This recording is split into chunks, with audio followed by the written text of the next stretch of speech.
everyone, this is Deepak Singhal. Welcome you all to the platform of Stargate Education. दोस्तों आज हम बात करने वाले हैं पॉलिटिकल साइंस डोमेन सब्जेक्ट की। यहाँ पर हम पहला चैप्टर कवर करने वाले हैं, that is cold war era और नॉन अलाइंड मूवमेंट क्या था। तो ये पूरा की पूरा जो क्लास है ये डेमो वीडियो होने वाला है। मैं आपको पहले बता दूं, इसमें एक चैप्टर मैं कंप्लीट करूंगा और किस तरीके से चैप्टर आप लोगों को कंप्लीट करने हैं आपके एग्जाम्स के लिए। मुझे पता है इस समय बोर्ड का प्रेशर बहुत ज्यादा है आप लोगों के ऊपर, तो आप बोर्ड की प्रिपरेशन तो कर ही रहे हैं, बट इस तरीके से कीजिएगा कि आपको डोमेन में वो हेल्प मिले। सेकेंडली, बहुत इंपॉर्टेंट चीज, बोर्ड की प्रिपरेशन के बाद, बोर्ड के एग्जाम्स के बाद मारामारी शुरू हो जाएगी सीयूईटी के लिए। And if you have still not planned कि सीयूईटी के लिए किसको चुने, सेल्फ स्टडी करनी है या नहीं, कोचिंग लेनी है तो कहाँ से ले, then you guys can make Stargate education the part of your success. And we believe कि हम लोग यहाँ पर इतनी मेहनत कर रहे हैं कि आप लोगों को आपकी ड्रीम कॉलेजेस जरूर मिलेंगे। ये हम नहीं, हमारा रिजल्ट बोलता है। तो आइए दोस्तों शुरू करते हैं। Cold war era non aligned movement. सबसे इंपॉर्टेंट चीज तो यहाँ पर पहले वो यही बता रहा है कि कोल्ड वॉर है क्या, है ना जी। तो कोल्ड वॉर 1945 में वो बोलता है कि सर, जो यूएस, सोवियत यूनियन, ब्रिटेन और फ्रांस है, जो जिनको आप एलाइड पावर्स कहते हैं, इन एलाइड फोर्सेस ने एक्सिस पावर को हरा दिया था सेकेंड वर्ल्ड वॉर में। और एक्सिस पावर में जर्मनी, इटली, जापान था। एक्सिस पावर की हार के बाद सेकेंड वर्ल्ड वॉर जो है वो 1945 में खत्म हो जाता है। 6 साल चला था ये वर्ल्ड वॉर। और जापान के ऊपर 2 बॉम्ब गिरे थे, हिरोशिमा और नागासाकी के ऊपर, अगस्त के महीने में, जिसकी वजह से जापान ने सरेंडर किया था। तो सेकेंड वर्ल्ड वॉर जो था ये 2 एटॉमिक बॉम्ब्स के साथ खत्म हुआ। और 2 एटॉमिक बॉम्ब्स उस समय प्रोजेक्ट मैनहट्टन के अंडर अमेरिका ने बना लिए थे, जिसको आज की डेट में आप लोग न्यूक्लियर बॉम्ब्स कहते हैं। यहाँ पे सबसे बड़ी प्रॉब्लम क्या थी कि रशिया, ब्रिटेन, फ्रांस, जो यूएस के साथ एलाइड पार्टनर्स थे, उनमें से किसी को नहीं पता था कि यूएस न्यूक्लियर बॉम्ब के ऊपर काम कर रहा है। और ऐसे में जब सेकेंड वर्ल्ड वॉर जीत जाते हैं ये लोग, एलाइड फोर्सेस जीत जाती है सेकेंड वर्ल्ड वॉर, तो उसके बाद अब यहाँ पर गुणगान होना शुरू हो रहा है। मतलब अमेरिका बोलता है कि सेकेंड वर्ल्ड वॉर हमारी वजह से जीते हैं क्योंकि एटॉमिक बॉम्ब हमारे पास थे। और अगर हम दूसरी तरफ बात करते हैं दूसरी कंट्रीज की, जैसे कि सोवियत यूनियन, तो वो अपने आप को ये समझ रहा है कि नहीं सर, वर्ल्ड वॉर सेकेंड ये आप हमारी वजह से जीते हैं क्योंकि यूएस तो यूरोप का पार्ट भी नहीं है। तो यहाँ पर एक बहुत अगर आप देखें तो बहुत बड़ी कॉन्ट्रोवर्शियल सिचुएशन बन रही है। क्यों? क्योंकि सोवियत यूनियन का जो ट्रस्ट यूएस में था वो खत्म हो गया है। एक तरफ यूएस पूरे वर्ल्ड वॉर सेकेंड का क्रेडिट ले रहा है और दूसरी तरफ सोवियत यूनियन को यूएस के ऊपर बिल्कुल भी ट्रस्ट नहीं है। तो कोल्ड वॉर क्या है? कोल्ड वॉर एक्चुअली में एक कंपटीशन है। एक कंपटीशन है जो दो बहुत इंपॉर्टेंट पावर्स के बीच में हो रहा है, जो सेकेंड वर्ल्ड वॉर के बाद उभर के आती है। एक तरफ वेस्ट में आपके पास यूनाइटेड स्टेट्स ऑफ अमेरिका था और दूसरी तरफ ईस्ट में सोवियत यूनियन था। ये दोनों ही सुपर पावर अपने आपस इन दोनों ही सुपर पावर का राइज सेकेंड वर्ल्ड वॉर के बाद होता है। और दोनों के बीच में जो ये कंपटीशन चल रहा है, जो ये टेंशन चल रहा है, ये सीरीज ऑफ कन्फ्रंट्रेशन जो दोनों के बीच में हो रहा है, इसी को आप लोगों ने कोल्ड वॉर कहा। एक चीज मैं आपको पहले ही बता दूं, कोल्ड वॉर को समझने से पहले बहुत सारे चांसेस ऐसे आते हैं जहां पर ऐसा लग रहा था दुनिया को कि अब शायद यूनाइटेड स्टेट्स ऑफ अमेरिका और सोवियत यूनियन अब लड़ेंगे। अब तो इनके बीच में जो फाइट है वो इनएविटेबल है, ये तो होकर ही रहेगी। बट अच्छी बात यह है कि कोल्ड वॉर में कभी भी ये दोनों कंट्रीज एक दूसरे से नहीं लड़ी। अब सबसे इंपॉर्टेंट क्वेश्चन यहां पर आता है कि आखिरकार क्यों नहीं लड़ी। तो यहां पर हमारा चैप्टर बोलता है कि सर, लॉजिक ऑफ डेटरेंस काम कर गया था। यहां पर लॉजिक ऑफ डेटरेंस का मतलब क्या है कि यूएसएसआर को लग रहा था कि अगर ये वॉर स्टार्ट हो गया तो डिस्ट्रक्शन यूएसएसआर में भी बहुत होगा। और यूएसए को लग रहा था कि अगर ये वॉर स्टार्ट हो गया तो यूएसएसआर जो है ये यूएसए में बहुत बड़ा डिस्ट्रक्शन कर सकता है। और इस डिस्ट्रक्शन के बाद दोनों ही कंट्रीज की अफोर्डेबिलिटी खत्म हो जाएगी। दोनों ही कंट्रीज का जो वो सुपर पावर बनने का इंस्टिंक्ट है वो कहीं ना कहीं खत्म हो जाएगा। तो ये लॉ, जो ये लॉजिक है डेटरेंस का, ये यहाँ पर काम कर जाता है।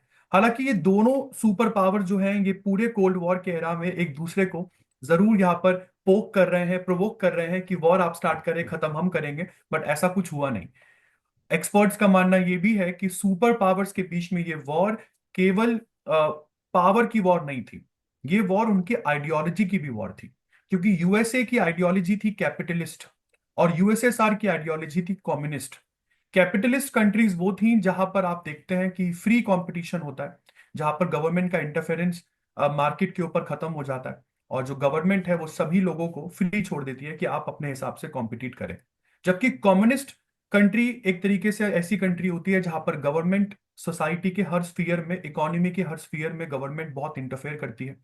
गवर्नमेंट हमेशा से ये सोचती है एक कम्युनिस्ट कंट्री में कि वेल्थ का इक्वल डिस्ट्रीब्यूशन होना चाहिए। अमीर अमीर ना बने, गरीब गरीब ना बने, एक तरीके से सोसाइटी इक्वल रहनी चाहिए। यहाँ पर आपको फ्री कंपटीशन देखने को नहीं मिलता। कैपिटलिस्टिक कंट्रीज में लेबर के साथ बहुत बुरा होता है। क्यों? क्योंकि जो बड़े बड़े इंडस्ट्रियलिस्ट हैं वो लेबर के माध्यम से ही तो अमीर बने हैं। जबकि कम्युनिस्ट कंट्रीज का ये मानना है कि जो लेबर है, लेबर को फुल रिस्पेक्ट मिलनी चाहिए। क्यों? क्योंकि उन्होंने ही काम किया है। तो ये दोनों आइडियोलॉजी एक दूसरे से बहुत अगेंस्ट चल रही हैं।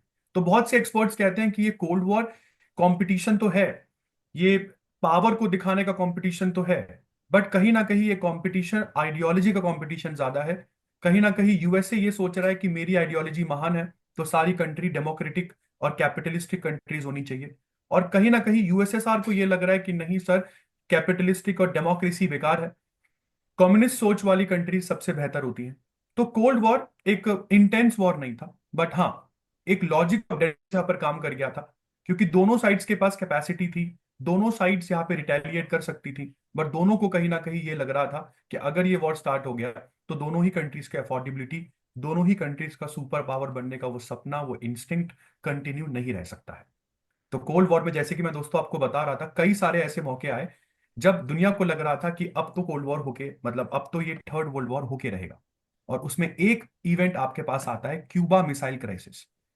दोस्तों, क्यूबा मिसाइल क्राइसिस क्या था? तो 1962 में सोवियत यूनियन के लीडर थे निकिता क्रुशेव।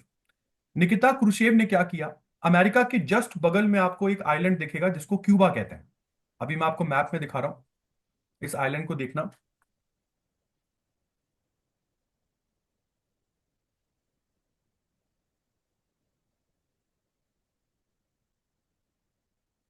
तो आप ये देखिए कि ये अमेरिका से कितना करीब था क्यूबन आइलैंड। तो ऑफ कोर्स टेंशन तो बननी ही थी।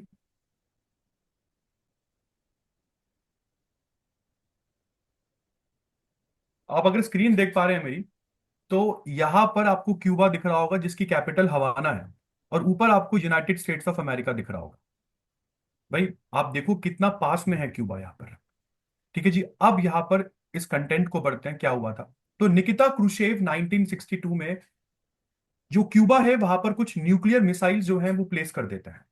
जो सोवियत यूनियन है निकिता क्रुशेव की लीडरशिप में, वो क्यूबा में कुछ न्यूक्लियर मिसाइल जो है वो प्लेस कर देते हैं, जिसकी वजह से अब न्यूक्लियर मिसाइल्स की डायरेक्ट रडार में आ गया था यूएसए।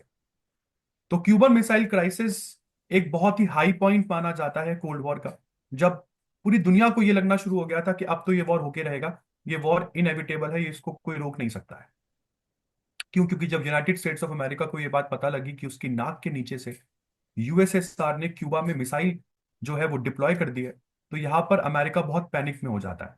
और अमेरिका क्या करता है, अमेरिका क्यूबा को हर तरफ से अपनी नेवी लगा के गार्ड कर देता है। और यहाँ पे सोवियत यूनियन के जो शिप्स हैं वो क्यूबा नहीं पहुंच पाते हैं। और जब सोवियत यूनियन के शिप्स को अमेरिका ने अटलांटिक ओशन में ही रोक दिया, तब पहली बार कहा जाता है कि अमेरिका और जो यूएसए है वो फेस टू फेस सामने आए।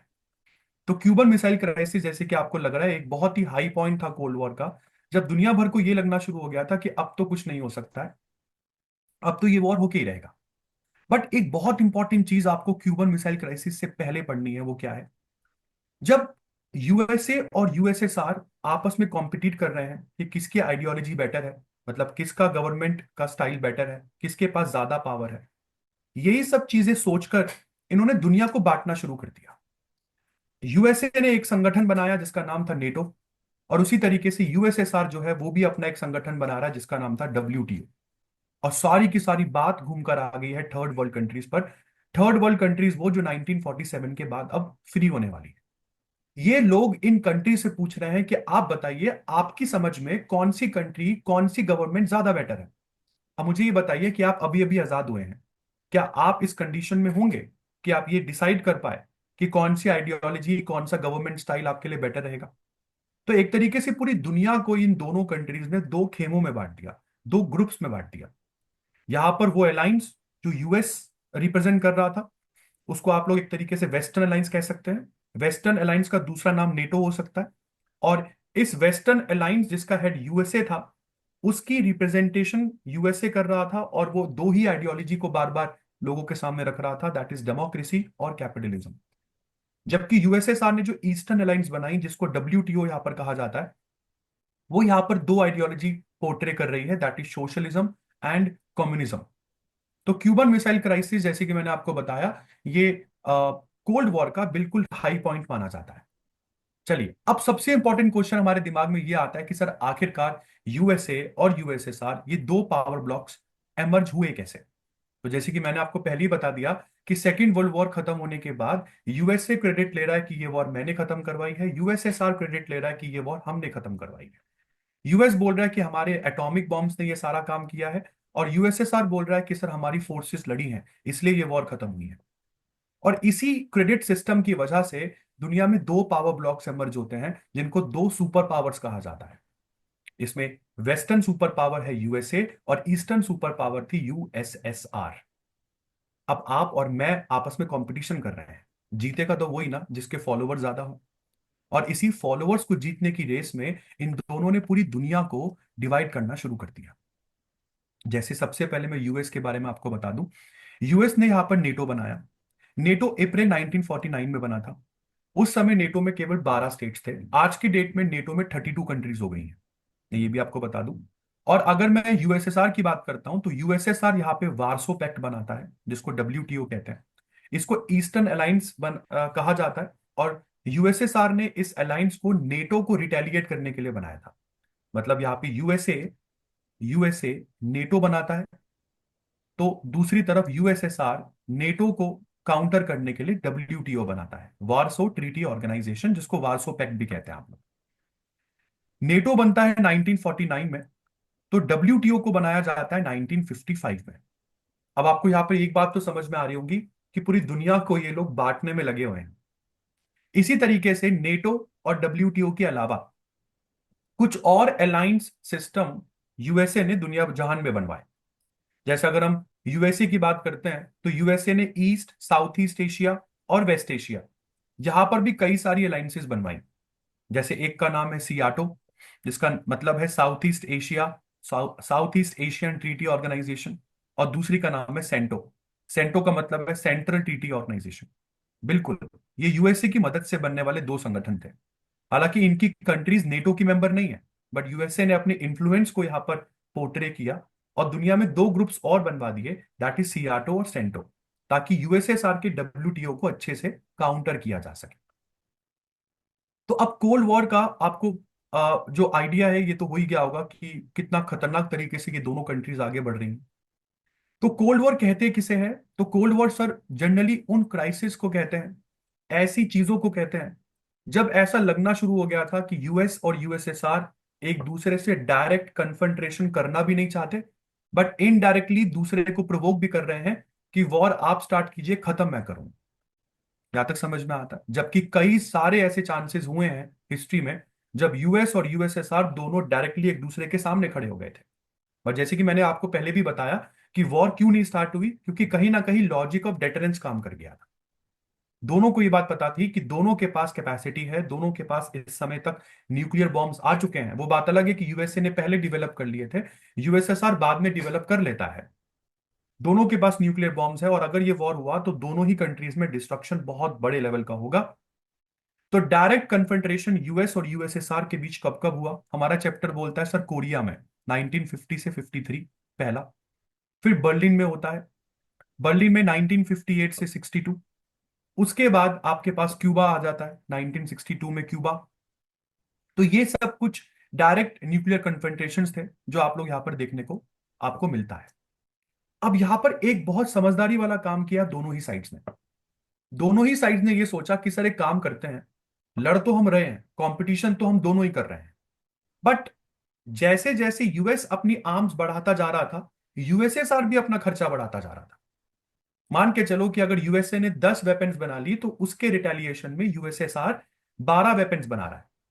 अगर यूएसए के पास 3,000 न्यूक्लियर वॉर हेड्स हो गए, तो यूएसएसआर 6,000 अपने न्यूक्लियर वॉर हेड्स कर रहा है। तो अगर एक कंट्री अपने वॉर हेड्स को बनाना नहीं रोकेगी, तो दूसरी कंट्री भी तो नहीं रोकेगी ना। भाई सबको समझ में आ रहा होगा यहां पर। अगर मैं आपसे कंपटीशन कर रहा हूं, आप 4 चैप्टर्स पढ़ रहे हो, तो मैं आपको हराने के चक्कर में 5 पढ़ रहा हूं। आप 10 चैप्टर पढ़ रहे हो, मैंने पूरी बुक ही खत्म कर दी। तो हम दोनों रुकेंगे कब? जब हम में से कोई एक रुकेगा, या हम दोनों आपस में बात करेंगे कि सर ऐसा है, मैं भी नहीं पढ़ रही हूं, तो आप भी बस जितना पढ़ा है उतना छोड़ दे। आपको समझ में आ रहा होगा ना? तो यहाँ पे दोनों ही साइड्स ने एक दूसरे के ऊपर ये बाउंडेशन लगाने के लिए कि सर अपने डिफेंस एक्सपेंडिचर को ज्यादा मत बढ़ाओ। क्यों? क्योंकि जितना डिफेंस एक्सपेंडिचर आप बढ़ा रहे हो उतना फिर हम भी बढ़ाएंगे। और हम दोनों अगर इस तरीके से डिफेंस में खर्चा करते चले गए तो ये दुनिया हम खत्म कर देंगे, दोनों मिलकर ही खत्म कर देंगे दुनिया को। तो यहां पर दोनों ही साइड्स के बीच में 1960s के डेकेड में कुछ ट्रीटी साइन हुई। जैसे पहली ट्रीटी है limited test ban treaty. Limited test ban treaty को एलटीबीटी कहते हैं। इसमें एक दूसरे के ऊपर इन्होंने ये बोला कि सर न्यूक्लियर वेपन्स का टेस्ट आप भी नहीं करेंगे, न्यूक्लियर वेपन का टेस्ट हम भी नहीं करेंगे। दूसरी ट्रीटी है न्यूक्लियर नॉन प्रोफिल नॉन क्या कहते हैं इसको proliferation treaty. Nuclear non proliferation treaty. इसमें यह बोला गया था कि इस डेट से पहले जिन कंट्रीज ने न्यूक्लियर टेस्ट कर लिया है केवल वही कंट्रीज न्यूक्लियर वेपन्स रख सकती हैं। दुनिया में और कोई न्यूक्लियर टेस्ट नहीं कर पाएगा और ना ही न्यूक्लियर वेपन्स रख पाएगा। तो यहाँ पे जो ईयर डिसाइड होता है वो 1969 था, कि 1969 से पहले अगर आपने न्यूक्लियर टेस्ट कर लिया है तो आपके पास न्यूक्लियर वेपन्स लीगली हो सकती हैं। और अगर 1969 के बाद आपकी कंट्री न्यूक्लियर वेपन्स पर काम कर रही है तो हम आपको नहीं करने देंगे। हम आपको नहीं करने देंगे। और जो वो है, हम आपको एक तो काम करने नहीं देंगे इसमें न्यूक्लियर वेपन्स के ऊपर, और अगर आप नहीं रुके तो आपके ऊपर सैंक्शंस लगाए गए। और सैंक्शन जैसे कि इंडिया जो है, आपको पहले ही बता दूं, इंडिया इन लोगों की बात में नहीं आया। इंडिया ने बोला कि सर ऐसा है, हम लोग आपकी बात नहीं मानेंगे। क्यों? क्योंकि हमको पता है कि चाइना, क्योंकि उस समय तक न्यूक्लियर वेपन्स डेवलप कर चुका था, और हमको ये बात अच्छे से क्लियर हो गई थी कि अगर चाइना के पास न्यूक्लियर वेपन्स है तो हमारे पास भी होने चाहिए। क्यों? क्योंकि डेटरेंस काम करता है, और डेटरेंस बहुत जरूरी है। अगर आपको एक ही मतलब आप एक ही रीजन में आपस में पड़ोसी देश हैं, तो चाइना तो हमको कभी भी दबा सकता था। तो न्यूक्लियर नॉन प्रोलिफरेशन ट्रीटी के अंतर्गत ऐसे 5 कंट्रीज थे जिनको आज के डेट में आप P5 कंट्रीज कहते हैं। इन्होंने 1970 से पहले ही न्यूक्लियर वेपन्स को डेवलप कर लिया था। और आज के डेट में ये P5 countries United nation security council के परमानेंट 5 मेंबर्स भी आपको देखने को मिलते हैं। तो इंडिया की लड़ाई आज इसी के ऊपर है कि कब तक चलेगा ये। आप कोल्ड वॉर से मतलब कोल्ड वॉर के एरा में बना था ये P5 कंट्रीज का ग्रुप, जिसमें आता है यूके, जिसमें आता है फ्रांस, जिसमें आता है रशिया, क्योंकि यूएसएसआर तो 1991 में टूट गया था, जिसमें आता है यूएसए, जिसमें आता है चाइना। तो कब तक चलेगा ये ग्रुप? अब तो उसको चेंज करने की जरूरत है, अब तो उसको एक्सपेंड करने की जरूरत है। और उसके बाद तीसरी ट्रीटी इन दोनों साइड्स के बीच में साइन होती है, anti ballistic missile treaty. Anti ballistic missile treaty का मतलब कोई भी आप में और हम में बैलिस्टिक मिसाइल जो है वो और नहीं बनाएगा, बैलिस्टिक मिसाइल्स के टेस्ट वो नहीं करेगा। तो एक तरीके से अगर हम देखें तो पूरी दुनिया में दो पोल्स बनते हुए दिख रहे होंगे आपको। इसमें एक पोल है वेस्टर्न पोल और दूसरा पोल है ईस्टर्न पोल। तो बाईपोलैरिटी एक चैलेंज से कम नहीं था, खासकर कि उन कंट्रीज के लिए जो कंट्रीज अभी अभी आजाद हुई हैं। अभी तो आप लोग आजाद हुए हैं 1947 में, और 1948 में ये लोग आपसे पूछने के लिए आ गए कि सर आप किस साइड आएंगे, आप यूएसए की साइड जाएंगे या आप यूएसएसआर की साइड जाएंगे। बट हमको हम पहले ही बता दें, आप किसी की भी साइड जाएं, दूसरी वाली साइड जिसको आपने नहीं चुना वो आपके एनिमी बन जाएगी। तो इंडिया जैसी कंट्रीज के लिए तो बड़ी मुसीबत हो गई यार। अभी तो हम लोग ब्रिटिशर से आजाद हुए थे, उसके बाद एक बड़ा चैलेंज हम लोगों के सामने ये आ गया कि किस साइड को चुने। तो इस बाईपोलैरिटी को खत्म करने के लिए या इस बाईपोलर वर्ल्ड को ढंग से जूझने के लिए, इसको ढंग से कन्फ्रंट करने के लिए नॉन अलाइन मूवमेंट की शुरुआत की गई, जिसको नाम कहते हैं। नॉन अलाइन मूवमेंट के 5 फाउंडर्स थे। इसमें पहला है जोसेफ ब्रोस टीटो, दूसरे हैं जवाहरलाल नेहरू, थर्ड है गैमल अब्देल नासिर, फोर्थ है सुकार्नो, और पांचवें जो लीडर है वो है निक्रुमा। अब इन पांचों की पांचों लीडर्स का कहना यह था, जिसमें हमारे पंडित जी भी थे, इनका कहना यह था कि अगर बाईपोलर वर्ल्ड से जूझना है, अगर बाईपोलर वर्ल्ड को खत्म करना है तो एक थर्ड पोल भी होना चाहिए। क्यों? क्योंकि जब ये दोनों लड़ेंगे आपस में तो थर्ड पोल जो है वो इन दोनों के बीच में पीस ट्रीटी तो करवा सकता है। तो इसलिए हम कंट्रीज जो है, हम 5 देश जो है, वो ना सर यूएसए की तरफ जाएंगे ना हम यूएसएसआर की तरफ जाएंगे, हम अपना खुद का एक पोल बनाएंगे ताकि दोनों के बीच में शांति कायम कर मतलब की जा सके। ये नॉन अलाइंड मूवमेंट की पहली समिट 1961 में बेलग्रेड में होती है, जिसमें उस समय 25 मेंबर्स आए थे। नाम की 18 समिट 2019 में अजरबैजान में होती है, और इस समिट में 120 मेंबर आए थे प्लस 17 ऑब्जर्वर नेशंस थे। तो एक तरीके से आपको यहां पर एक नया इंटरनेशनल इकोनॉमिक ऑर्डर बनता हुआ दिख रहा होगा। क्यों? क्योंकि हम लोगों ने ना तो यूएसएसआर का डब्ल्यूटीओ चुना, और ना हम लोगों ने यूएसए का वो नेटो है वो चुना। हम लोग नॉन अलाइंड मूवमेंट वाली कंट्रीज थी। क्यों? क्योंकि हमारा मानना यह था कि दोनों कंट्रीज के बीच में अगर सुलह करवानी है, दोनों ग्रुप्स के बीच में अगर शांति करवानी है, तो दो पोल्स की जगह दुनिया में अगर तीसरा पोल होगा तो दुनिया बैलेंस्ड मैनर में चलेगी। तो अब हमारा चैप्टर लेके चलता है new international economic order. New economic order क्या है? क्योंकि जैसे कि मैंने आपको बताया, जो थर्ड वर्ल्ड कंट्रीज थी, उन थर्ड वर्ल्ड कंट्रीज को अब उनके सामने दो बड़े चैलेंजेस थे, क्योंकि अभी अभी वो आजाद हुए हैं। तो उनके सामने जो दो बड़े चैलेंजेस थे वो ये थे कि एक तो गरीबी से बाहर आना है, दूसरा हमको हमारे देश को इकोनॉमिकली डेवलप करना है। और ऐसी कंट्रीज जो 1940s के बाद आजाद होती हैं, गरीब है, इकोनॉमिकली बैकवर्ड है, ऐसी कंट्रीज को एलडीसी कहा गया। एलडीसी मतलब लीस्ट डेवलप्ड कंट्रीज। क्योंकि इन कंट्रीज को पता था कि अगर इकोनॉमिक डेवलपमेंट नहीं होगा तो इनको दुनिया के जो अमीर देश हैं उनके ऊपर ज्यादा डिपेंडेंट रहना पड़ेगा, उनके ऊपर बहुत डिपेंडेंट रहना पड़ेगा। तो ये न्यू इंटरनेशनल इकोनॉमिक ऑर्डर है क्या? न्यू इकोनॉमिक ऑर्डर या न्यू इंटरनेशनल इकोनॉमिक ऑर्डर उन प्रपोजल्स को कहते हैं जिन प्रपोजल्स को सपोर्ट किया दुनिया की डेवलपिंग कंट्रीज ने। और क्यों सपोर्ट किया? क्योंकि वो इकोनॉमिक कॉलोनिज्म को खत्म करना चाहते थे, वो डिपेंडेंसी को खत्म करना चाहते थे। क्यों? आप आजाद तो हो गए भाई, पॉलिटिकली तो इंडिया एक एक कंट्री बन गया, एक फ्री कंट्री बन गया, बट गरीबी हमारी कंट्री में बहुत थी, हमारी कंट्री इकोनॉमिकली बैकवर्ड थी।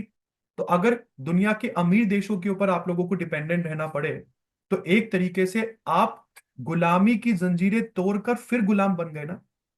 बट पहले आप लोग पॉलिटिकली गुलाम थे, अब आप इकोनॉमिकली गुलाम बन गए हैं। तो इस इकोनॉमिक कॉलोनिज्म को तोड़ना, इससे बाहर निकलना, डिपेंडेंसी को खत्म करना, इन सब चीजों को खत्म करने के लिए जो प्रपोजल्स डेवलपिंग कंट्रीज ने सपोर्ट किए, जो अडॉप्ट किए, उन्हीं प्रपोजल्स को NIEO कहते हैं, न्यू इंटरनेशनल इकोनॉमिक ऑर्डर कहते हैं। हालांकि ये न्यू इंटरनेशनल इकोनॉमिक ऑर्डर जो है, इसकी सोच 1980s के आसपास काफी फेड होने लगती है। मतलब डेवलपिंग कंट्रीज खुद ही इसको ज्यादा मतलब फॉलो नहीं करती है। क्यों नहीं करती है?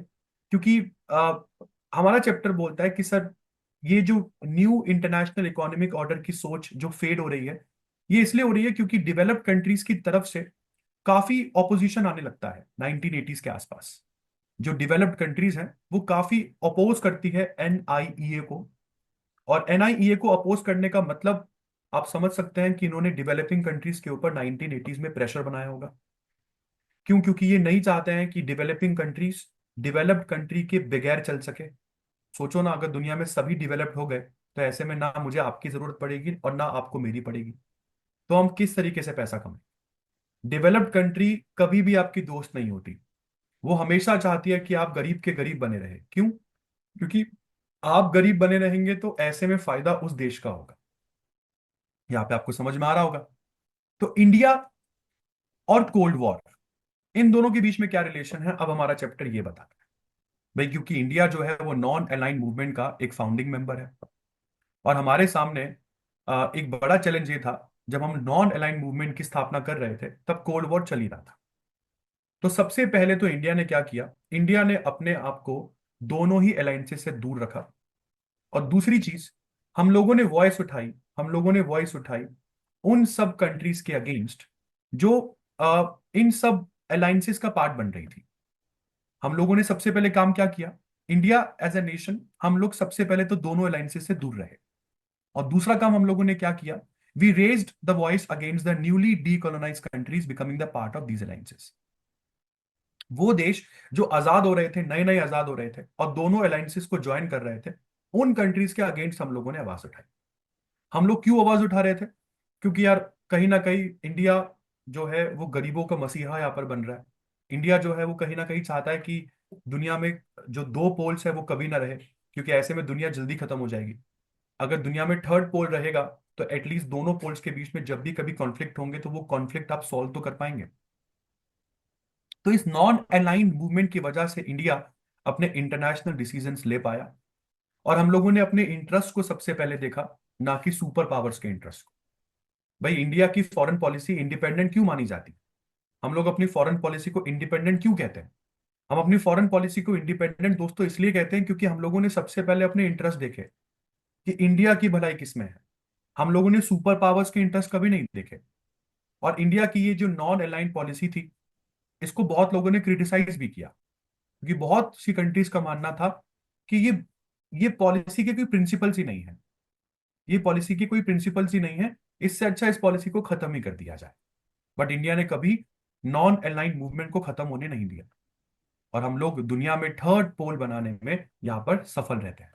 तो आप लोग समझ पा रहे होंगे कि इंडिया के सामने कोल्ड वॉर के टाइम पीरियड में नॉन अलाइंड मूवमेंट जैसी चीज को फॉलो अप करना कितना मुश्किल रहा होगा, क्योंकि एक तरफ यूएसए और यूएसएसआर जैसे डेवलप्ड कंट्रीज का प्रेशर आपके ऊपर, और दूसरी तरफ आपके खुद के इंटरेस्ट, क्योंकि अभी हम आजाद हुए हैं, गरीबी और इकोनॉमिकली बैकवर्ड हम बहुत ज्यादा है, तो दोनों चीजों पर काम भी करना है, प्लस अपने आप को इंडिपेंडेंट भी रखना है, अपने आप को बड़े बड़े देशों के ऊपर डिपेंडेंट भी नहीं बनाना है। क्योंकि अगर आप बड़ी कंट्रीज पे डिपेंडेंट रहेंगे इकोनॉमिकली, तो आप एक तरीके से उनके इकोनॉमिक स्लेव बन के रह जाओगे। आई होप ये समझ में आ रहा होगा आप लोगों को। उसके बाद आपका चैप्टर लेके चलता है कुछ आर्म कंट्रोल ट्रीटीज के ऊपर, जो मैंने अभी ऊपर पढ़ाई थी आपको। जैसे लिमिटेड टेस्ट बैन ट्रीटी, ये 5 अगस्त 1963 में साइन हुई थी मॉस्को में, यूएसएसआर के मॉस्को में। और ये ट्रीटी तीन कंट्रीज ने साइन करी थी, यूएस, यूके और यूएसएसआर। इस ट्रीटी ने ये बोला था कि न्यूक्लियर वेपन का टेस्ट कोई नहीं करेगा। उसके बाद आता है एनपीटी, जिसको आप लोग बोलते हैं न्यूक्लियर नॉन प्रोलिफरेशन ट्रीटी। ये ट्रीटी बोलती है, क्योंकि ये जुलाई 1968 में साइन हुई थी, इसको साइन किया गया था वॉशिंगटन में, फिर साइन किया गया था लंदन में, और फिर किया गया था मॉस्को में। इस ट्रीटी ने क्या बोला? इस ट्रीटी ने बोला कि 1970 से पहले जिन कंट्रीज ने न्यूक्लियर वेपन्स के टेस्ट कर लिए हैं, केवल वही कंट्रीज न्यूक्लियर वेपन्स पोजेस कर सकती हैं, और दूसरी कंट्रीज को हम ना न्यूक्लियर वेपन का टेस्ट करने देंगे और ना वो एक्वायर कर पाएंगे। फिर आता है दोस्तों strategic arms limitation talks first. ये ट्रीटी सॉल्ट वन के नाम से जानी जाती है, और ये ट्रीटी यूएस प्रेसिडेंट निक्सॉन और Soviet leader Brezhnev sorry Brezhnev, तो सोवियत लीडर ब्रेजनेव और यूएस प्रेसिडेंट निक्सॉन के बीच में 1972 में साइन होती है। फिर आती है salt second. Salt second treaty, ये 1979 में यूएसएसआर के जो लीडर हैं ब्रेजनेव और अमेरिकन साइड के जो लीडर है जिमी कार्टर, उनके बीच में साइन होती है। जिमी कार्टर का नाम आपने थोड़ा बहुत सुना सुना सा लग रहा होगा, क्योंकि अभी इनकी हाल फिलहाल में डेथ हुई है। ये वही जिमी कार्टर है, और ये 1979 में साइन हुआ। उसके बाद आती है नेक्स्ट ट्रीटी, जिसका नाम पड़ा सॉल्ट वन। सॉल्ट वन ये treaty US president George Bush और यूएसएसआर के प्रेसिडेंट मिखाइल गॉर्बाचेव के बीच में साइन होती है। और यहां पर दोनों ही कंट्रीज ने ये बोला कि भाई, यूएस प्रेसिडेंट जॉर्ज बुश जो है, उन्होंने ये बोला कि जो स्ट्रेटेजिक ऑफेंसिव आर्म्स हैं उनको रिड्यूस करना स्टार्ट करते हैं। हम लोगों ने वेपन्स मतलब बना तो बहुत सारे लिए हैं, क्योंकि आप भी बना रहे थे, हम भी बना रहे थे, तो अब एक हाई टाइम है कि हम दोनों ही कंट्रीज को वेपन्स कम करने चाहिए। और उसके बाद आता है स्टार्ट टू। ये ट्रीटी जो है ये साइन होती है Russian president Boris Boris Yeltsin और यूएस प्रेसिडेंट जॉर्ज बुश के बीच में। इस ट्रीटी को मॉस्को में साइन किया गया था 1993। और इसी के साथ दोस्तों ये चैप्टर हो जाता है आप लोगों का खत्म। ये कुछ इंपॉर्टेंट क्वेश्चंस हैं जिसको हम लोग एक बार देख लेते हैं। क्वेश्चन ये बोल रहा है पहला वाला कि which among the following regions outside Europe was the part of second world war. इसमें से ऐसा कौन सा रीजन है यूरोप के बाद? इस क्वेश्चन का जवाब आप मुझे कमेंट सेक्शन में देंगे। Which among the following regions outside Europe was the part of second world war. Second world war में आपको पता ही है, फर्स्ट और सेकेंड वर्ल्ड वॉर दोनों ही लड़े गए थे यूरोप में। तो ये क्वेश्चन आपसे ये पूछने की कोशिश कर रहा है जनरली कि कौन सी कंट्री ऐसी है जो यूरोप का पार्ट ना होकर भी सेकेंड वर्ल्ड वॉर में लड़ रही थी। और इसी तरीके से एक नेक्स्ट वीडियो में इसी चैप्टर के कुछ और मेरे पास क्वेश्चंस हैं, पूरे हम लोग क्वेश्चन बैंक्स को कवर करेंगे। ये चैप्टर था आपका कोल्ड वॉर और नॉन अलाइंड मूवमेंट। इसी के साथ मैं दीपक सिंघल आप लोगों से विदा लेता हूँ। Will see in the next video so soon. I hope आपको समझ में आया होगा। And this is your chapter number 1 political science domain. Pointers के शेप में मैंने आप लोगों को ये चैप्टर पढ़ाया और आपको इसी तरीके से पॉइंटर्स के शेप में पढ़ना है। ऐसे तमाम सारे चैप्टर्स आप मेरे साथ पढ़ेंगे। आपके साथ एक सबसे इंपॉर्टेंट चीज क्या है कि जो चैप्टर्स की प्रिपरेशन आप डोमेन में कर रहे हैं बोर्ड्स के लिए वो तो आएंगे ही, बट वो चैप्टर जो डिलीटेड कोर्स में है वो भी आपके ऊपर यहाँ पर इम्पोज किए जाएंगे। डिलीटेड चैप्टर से भी क्वेश्चन आएंगे पॉलिटिकल साइंस में। एंड इससे पहले वाले बैच में I had 20-25 kids just for political science, and out of 25 kids 22 scored 100% in their political science domain। क्योंकि सिंपल है। क्यों सिंपल है? एमसीक्यू बेस्ड क्वेश्चन है, मार्क्स तो कट ही नहीं सकते ना। तो एक थॉरो नॉलेज अगर आपको चैप्टर की है तो 50 क्वेश्चन आने हैं फ्रेंड्स, 50 के 50 आराम से सॉल्व होता है। इसी तरीके की वीडियोस देखने के लिए टारगेट एजुकेशन को भी फॉलो कीजिए। And if you have any query regarding CUET you may call up. Our numbers आपके पास स्क्रीन पे दिख रहे होंगे, नहीं दिख रहे हैं तो कमेंट सेक्शन में हमने जो कमेंट है उसको पिन किया हुआ है। और सीयूईटी से रिलेटेड किसी भी कोर्स के इंक्वायरी के लिए जरूर कॉल कीजिए, सीट्स को बुक कीजिए, लिमिटेड सीट्स अवेलेबल है। हम बैच बहुत बड़ा नहीं बनाते हैं बट हम क्वालिटी बैच बनाते हैं। Thank you so much. This is Deepak Singhal signing off. We'll see you in the next video so soon. Thank you. Thank you so very much.